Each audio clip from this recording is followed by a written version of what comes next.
इनका दाइश से क्या ताल्लुक रहा है वो भी मैं आपको बताऊंगा। बहुत सारी चीजें हैं। उनकी एयर ऑफ बर्थ जो है मुझे तो वो भी मशकूक लगा। अस्सलाम वालेकुम। आज के व्लॉग में आपको खुशामदीद कहेंगे। ओवैस भाई हमारे साथ मौजूद हैं और आज जो है वो ओवैस भाई जाकिर नाइक साहब की बहुत ही डिटेल में तफसीलात निकाल के लाए हैं और मालूमात निकाल के लाए हैं आप तक पहुंचाने के लिए। उसके ऊपर बात करेंगे हम। तो ओवैस भाई आप बताएं, अब शुरू करें। यानी आपने मुझे छेड़ना लाजमी है, कल भी आपने यही सिलसिला रखा।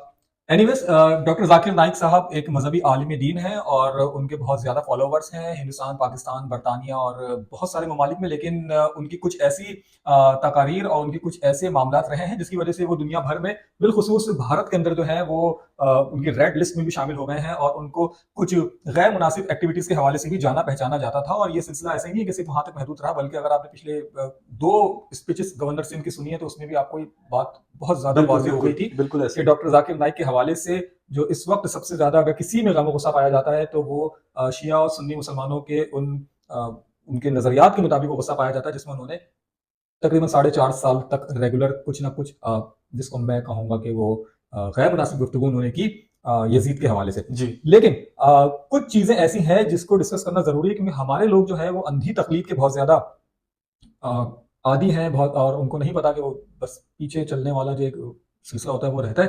तो बेहतर तो ये था मेरे लिए कि, और आपके लिए भी, हम सबके लिए, कि हम शायद इस इश्यू पे बात नहीं करते। लेकिन क्योंकि आप पिछली एक वीडियो कर चुके हैं और अब आपने इसको छेड़ ही दिया है, तो ठीक है, फिर कर लेते हैं।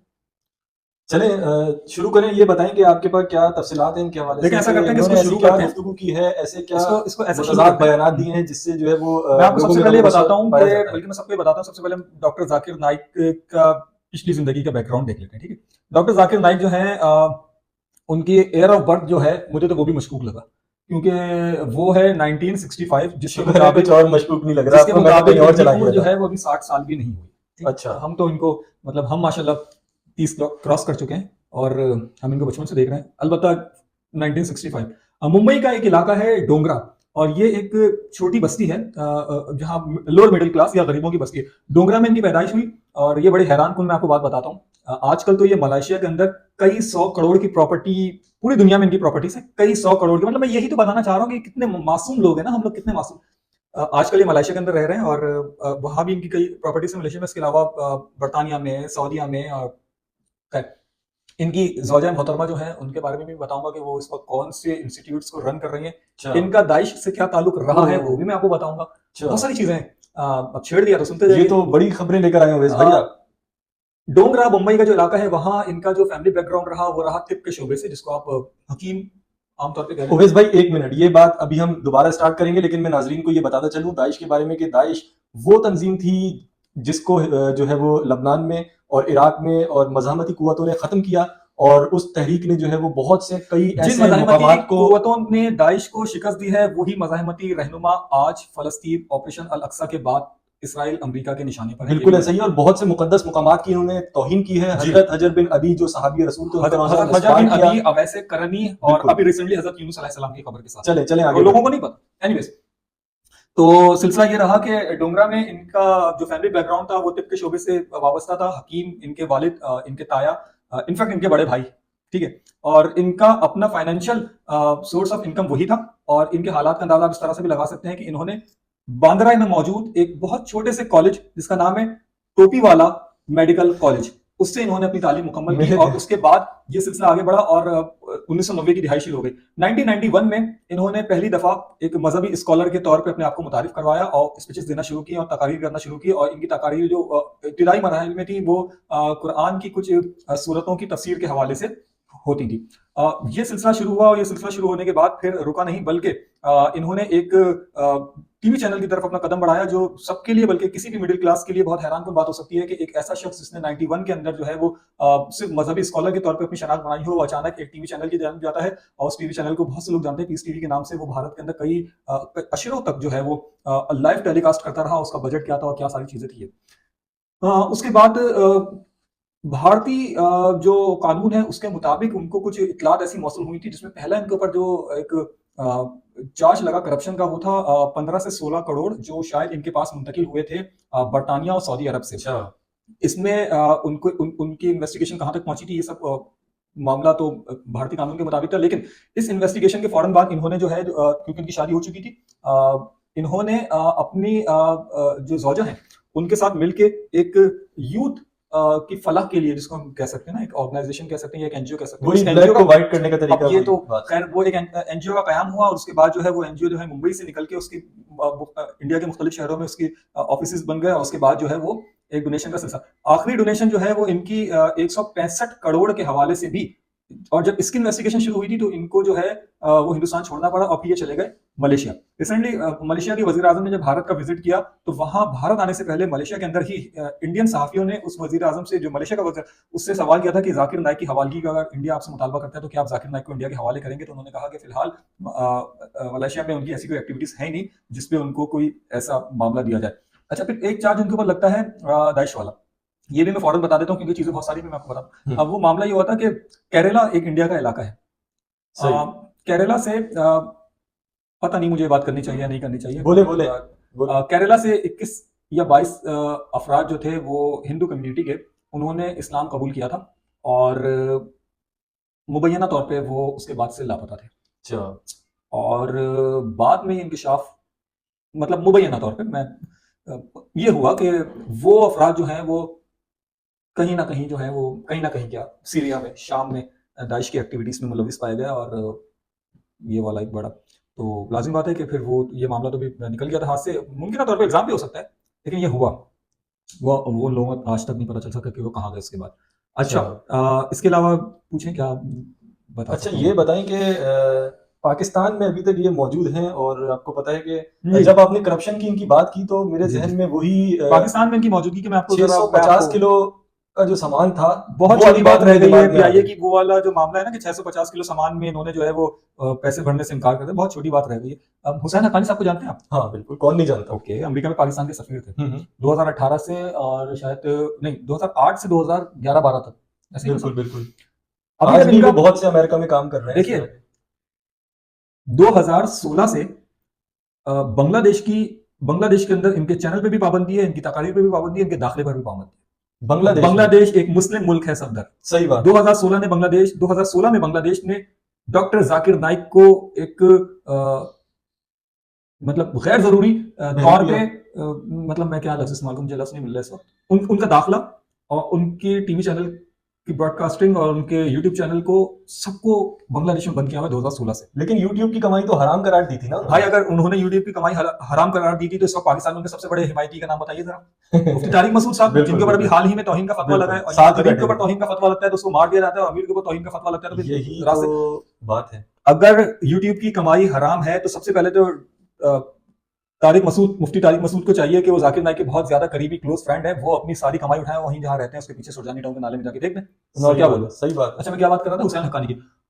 बांग्लादेश का मैंने आपको सिचुएशन बताई। हुसैन हक्कानी ने हुकूमत पाकिस्तान से ये गुजारिश की थी कि इनको पाकिस्तान का दौरा ना करने दिया जाए। अच्छा जी, तो मैं ये बात कर रहा था कि इनके मामला क्या क्या रहे और इनके लिए अंधी तकलीफ का सिलसिला कहाँ से जाकर शुरू। अच्छा, इन्होंने यजीद पे तो तकरीबन 4.5 साल अपने मौके पे डटे रहे कि 2 शहजादों की जंग थी और यजीद जो है वो हक पर था। अब इसके बाद इन्होंने इससे ज्यादा कह लें, इससे कम कह लें, तसव्वुफ के मानने वाले दुनिया में बहुत ज्यादा है सफदर। तुर्किया के अंदर भी तसव्वुफ को बहुत खास मकाम दिया जाता है, हिंदुस्तान, पाकिस्तान, बल्कि जहां भी मुसलमान, इनफैक्ट मुस्लिम्स के अलावा भी, और हमारे खित्ते में हिंदुइज्म के अंदर भी जो है तसव्वुफ को बहुत ज्यादा अहमियत दी जाती है। लेकिन इन्होंने तसव्वुफ के हवाले से भी बहुत ज्यादा जो है वो नामुनासिब गुफ्तगू की है अपनी स्पीचेस में। चलो अच्छा, अब क्योंकि इनका एक हमेशा से वतीरा ये रहा है कि ये चाहते हैं कि वो रटे रटाए जवाबात दे दिए जाएं जो इनका असल एम है। क्योंकि आप देखें ना, अभी वो जो केपीके वाली बच्ची वाला जो मामला हुआ, जो कॉलेज की तालिबा थी, और बाकी इनकी इस्लामाबाद, कराची की तमाम तकारीर अभी रिसेंटली उठा के देखें, ये कहते हैं कि जो गैर मुस्लिम है वो आगे आ जाए। हम सबको बताएं कि वो जिनको कुछ पता ही नहीं है। जिनको कुछ पता ही नहीं है, और उनका एक ही सवाल होता है, और वो सवाल होता है अल्लाह की वहदानियत पर। ऐसा ही है। और उसके बाद वो जो जवाब आता है वो जवाब वही है जो हम 1996 से सुनते हुए आ रहे हैं। ऐसा ही है। ऐसा ही है। अब अगर कोई मतलब लफ्ज इस्तेमाल करूं मैं कि मतलब बच्चों से ज्यादती करने के हवाले से, बच्चों के साथ सेक्स करने के हवाले से, और इतनी घटिया हरकतें होने के हवाले से अगर कोई सवाल होता है तो उनका क्या जवाब होता है, ये इस्लामी माशरे में नहीं हो सकता। मतलब इस्लामी माशरे के अंदर, इस्लामी मुल्क के अंदर जो है वो पीआईए के 650 केजी ले जाने पर जब आपसे पैसे मांगे जाए तो आप बोले मैं गेस्ट हूं, इस्लामी माशरे में कैसा हो सकता है। और जब बच्चों के साथ सेक्स हो रहा है तो इस्लामी माशरे में नहीं हो सकता। और वो अभी आया ना कि वो पाकिस्तान में रहने वाले ज्यादा चांसेस है कि जन्नत में चले जाएंगे अमेरिका में रहने वालों के मुकाबले में। इस किस्म के, यानी कि आप जहनी लेवल का अंदाजा लगाइए यार, आप क्या बात कर रहे हो, किससे बात कर रहे हैं। खबर एक ये भी है कि अभी चले बैकग्राउंड को छोटे, अभी हाल की बात करते हैं। डॉक्टरेट की डिग्री इनको क्योंकि गवर्नर जो होता है वो जामिया का वाइस चांसलर होता है, कराची यूनिवर्सिटी से जामिया से जो है इनको डॉक्टरेट की जो डिग्री मिली है, पहली दफा ऐसा हुआ है कि गवर्नर ने जिसके लिए डिग्री नामजद की थी, डिग्री तो उनको मिल गई, लेकिन जो सिंडिकेट्स हैं कराची यूनिवर्सिटी के, उनमें से 3 सिंडिकेट्स ने जो है वो डॉक्टर ताहिरुल कादरी को डिग्री डॉक्टरेट की देने से साफ मना कर दिया था, और उन्होंने एक तरह का अपना इख्तिलाफी नोट और एहतिजाज रिकॉर्ड करवाया। मैं नाम भी बता दूं उनको, मेरे पास नाम भी है उनके, कि ये 3 जो सिंडिकेट्स थे जिन्होंने डिग्री देने की मुखालफत की, इसमें मेंबर सिंह असम्बली और रुकने सिंडिकेट सादिया जावेद, शाहिदा रहमानी और साहबजादा मौजम कुरैशी, इन तीनों ने मुखालफत की थी कि ये इस शख्स को जो है वो डॉक्टरेट की डिग्री ना दी जाए। अच्छा, एक और मामला होता है अभी इस्लामाबाद के अंदर, छोटी बच्चियां, यतीम बच्चियां जिनको कुछ तारीफ देने थे या जिनको कुछ शीट्स देनी थी, ये साहब स्टेज छोड़ के चले गए। मतलब यार, मतलब आप शऊर का अंदाजा लगाइए कि क्योंकि ये लड़कियां हैं और उन बच्चियों की उम्रें क्या थी। अब मैं ये बोलूं कि तुम्हारा माशरा तुम्हें इस कदर क्या कहते हैं उसको, शहवत तुम पर इस कदर तारी होती है कि तुम्हें छोटी बच्चियां देख के तुम पे शहवत तारी होती है कि तुम स्टेज, यही है ना यार। नहीं, वो नामहरम है, मैं उनको नहीं दूंगा। तो क्या तुमने रसूल खुदा की हदीस नहीं सुनी कि यतीम के सर पे आने वाला हाथ जो है उसकी कितनी अहमियत है। सही बात, वहां क्या पर्टिकुलर बताया गया था, दूध धोना 2 यतीम बच्चियों का जिनके वालिद बीमार थे। अंबिया के तमाम कसासुल अंबिया के अंदर ऐसी मिसालें भरी हुई हैं कि वहां इम्तियाज नहीं किया जाता कि यतीम बच्चियों के लिए अगर कुछ उनके सर पे हाथ रखा जाता है, और हाथ रखना भी नहीं था सफदर, उनसे ना हाथ मिलाना था ना उनसे हाथ देनी थी, उनको शीट देनी थी। ये आप जहनी पसमानदगी का अंदाजा लगाइए। इसका मतलब तो ये है ना, एक तरफ आप उस बच्ची को बोले नहीं नहीं पाकिस्तान है तो पाकिस्तान में ये लफ्ज इस्तेमाल करूं मैं, एलबी क्या क्या इस्तेमाल करूं मैं कि ये बच्चों के साथ सेक्स नहीं होता, और बच्चों कैसे आपने सवाल कर दिया, आप माफी मांगे। वो लाइन लगाई हुई कि गैर मुस्लिम पहले आ जाए, मुसलमानों के सवाल नहीं लेने, वो बेचारा बच्चा बाहर आ जाता है तो वो आके उसने सच बोल दिया कि जी मेरे पास टाइम नहीं था, आप मेरा सवाल नहीं लेते, इसलिए मैं गैर मुस्लिम्स की लाइन में लग के जो है वो आ गया हूं कि मेरा सवाल कर लें। तो उसको बोले कलमा पढ़ो, तुम गए कलमा पढ़ो। अब तुम कौन होते हो किसी को इस्लाम से खारिज करने वाले, दुकानें कब तक लगाओगे यार। अब ये वो वाला मामला नहीं है, मैं यहाँ बैठ के वीडियो बना रहा हूँ, कोई भी बना सकता है। और एक बात मैं आपको बताऊं, ऐसा नहीं है कि भारत की सिर्फ हुकूमत ही इनके खिलाफ है। आपने डॉक्टर कल्बे सादी का नाम सुना है? अब यह मसला यह है कि मैं शिया और शिया भी हूँ, लेफ्टिस्ट।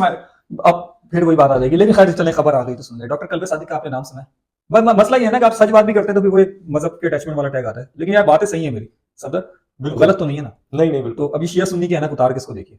डॉक्टर कल्बे सादिक एक भारत के बहुत बड़े आलिम हैं, और मैं क्या नाम लूं, कराची में भी उनके भांजे जो हैं वो पाकिस्तान के बहुत बड़े आलिम हैं। कल्बे सादिक का जो साहबजादा है वो हिंदुस्तान की एक कलदम तंजीम का क्या कहते हैं लीडर है वो, ठीक है। और उसने वहां इनके सर की कीमत लगाई हुई, आपको पता है? अच्छा जी। खैर उसने अपने हिसाब से 15 लाख रुपए रखी है इंडियन रुपीस में। लेकिन ये है आखिरी करप्शन का केस, मैं आपसे डिस्कस कर लेता हूं। जिनके पास आखिरी करप्शन का केस है वो है जल्दी से मैं आपको बता देता हूं, 193 करोड़ इंडियन रुपीस, 193 करोड़। अच्छा जी, तकरीबन 200 करोड़ इंडिया, 200 करोड़। और ये फंडिंग, ये वो बोल रहे हैं कि पैसे आया कहां से, ये भारत पहुंचा है। अच्छा जी, ये पैसे भारत पहुंचे हैं, और ये तो अभी हुआ है ना। इसके अलावा जो तकरीबन 7-8 साल पहले के केसेस थे, उसके अंदर 16.40 करोड़ की करप्शन का केस था, और एक था 49.20 करोड़ इंडियन रुपीस में, और एक था 17.65 करोड़। अब मुझे बताइए, अब मैं आपको, मुझसे ना पूछिए, मैं कोई बहुत रिसर्च करके नहीं आया, मैं सिर्फ गूगल करके आया।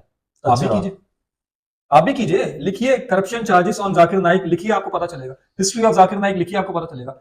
वो डोंगरी में डोंगरी टोपी वाला मेडिकल कॉलेज से 91 के अंदर ये एक मुबल्लिग की हैसियत से सामने आते हैं। यकायक पीस टीवी बनता है, मतलब आप टीवी चैनल के मालिक बन जाते हैं। अच्छा, एक मिनट, टीवी एक ऐसी ऑर्गेनाइजेशन बनाती है जो यूथ, मुस्लिम यूथ के लिए इंडिया के अंदर काम करती है, मुख्तलिफ शहरों के अंदर उनका नेटवर्क आता है।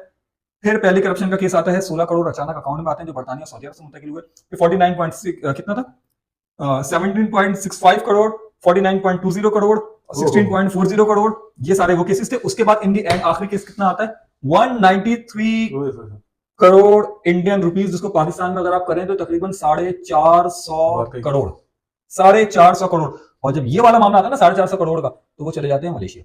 हिंदुस्तान का मेहमान पाकिस्तान नहीं आया है, इस गलतफहमी में नहीं रहेगा, वो हिंदुस्तान को मतलूब है। अब इश्तिहारी है हिंदुस्तान में, पाकिस्तानी 4.5 पौने 500 करोड़ आखिरी बड़ी बात करप्शन है। केस है अच्छा ये, अवैस भाई दूसरी चीज ये कि मजाक देखिए, है ये। जो YouTube चैनल पे इश्तिहारात चलते हैं वही और अगर कोई कहता है ये mainstream पे मजाक है इश्तिहारात तो फिर चलते क्या हैं। उसको नहीं पता कि एनजीओ के नाम पे पाकिस्तान में भी क्या होता है, एनजीओ के नाम पे जो है वो ब्लैक को व्हाइट कैसे किया जाता है, सही बात। क्या क्या चीजें खोली जाए। हमारे लिए तो जिसने मजहब की टोपी लगा ली वो मोतबर हो गया, ऐसे ही है ना, तो फिर ऐसे ठीक भी है। लोग अंधी तकलीफ तो फिर पे वो पता हबीब नहीं कैसे जालिब ने बढ़ कहा था जाते ना कि हैं। 10 करोड़ ये गधे जिनका नाम है अवाम क्या बनेंगे हुक्मरान, इनकी फिक्र सो गई। तो ये वाली सूरत हाल है। हाँ सर, आप कुछ कह रहे थे। हाँ मैं ये बोल रहा था, देखिए अवैस भाई जिस तरह से ये यूट्यूब पे जो इश्तिहारात आते हैं उसकी बिना पे इन्होंने यूट्यूब की इनकम को हराम करार दिया है, सही है। तो वही इश्तिहारात होते हैं जो मेन स्ट्रीम मीडिया चैनल्स पर भी चलते हैं, और ये आपको पता है कि हाल ही में प्रोग्राम इनके चल भाई रहे तो थे फिर जो मैं फिर वही बात बोलूंगा ना, बंद करवाओ फिर सारे मदनी चैनल को भी बंद करवाओ, क्यूटीवी को भी बंद करवाओ, सारे चीज। ये यार इनकी जहनियत का अंदाजा ये है, वो बच्चियों वाला मैंने मामला डिस्कस किया इस्लामाबाद हाँ की, वो जर्नलिस्ट को बोलना है कि मैं पीछे हट रहा हूँ, आगे आ रही है। भाई तुम पे चढ़े थोड़ी जा रही थी, कम से तुम गए क्यों थे तुम? सही बात है, किस सोसाइटी में रह रहे हैं, क्या कर रहे हैं, तो आपकी सोच की अक्कासी कर रहा है यार। हकीकत मतलब है। आप, मतलब मैं और हैरत है समझने से लोग किस कासिर हूं। तरह से ऐसे लोगों को सुन लेते हैं बिना इस वीडियो का सोचे मकसद समझे। इस वीडियो का मकसद सिर्फ ये है कि यार खुदा का वास्ता अंधी तकलीफ ना कीजिए। आप लोग जो करेंगे आपकी औलादों के अंदर वो चीजें मुंतकिल अल्लाह होंगी। ने सोसाइटी अशरफुल कभी मखलूकात अच्छी नहीं बनाया हो है सकती, आपको। सोसाइटी हमारी कभी ब्रॉड माइंडिंग और आगे जाने का तसव्वुर और एक अच्छी चीज को सोचने का, बुरी चीजों को छोड़ने का, तब्दीली का, एडवांस होने का, ये सारा सिलसिला जो है ना वो पाकिस्तान के अंदर बहुत रुक गया। सही इसको बात इसको बढ़ने दें, इसको बढ़ाने दें, बच्चों को पढ़ने दें, सोचने दें, बात करने दें। इस तरह से आप मजहब का टैग लगा लगा के लोगों को रोकोगे ना, ये मजहब के साथ भी अच्छा नहीं कर रहे, फिर वही वाली बात आएगी, फिर ये रॉन्ग नंबर है। है, बिल्कुल ऐसा ही है। अवैस भाई चले, वीडियो बहुत लंबी हो चुकी है और नाजरीन इजाजत दीजिएगा। वीडियो को लाइक, चैनल को सब्सक्राइब और शेयर वीडियो को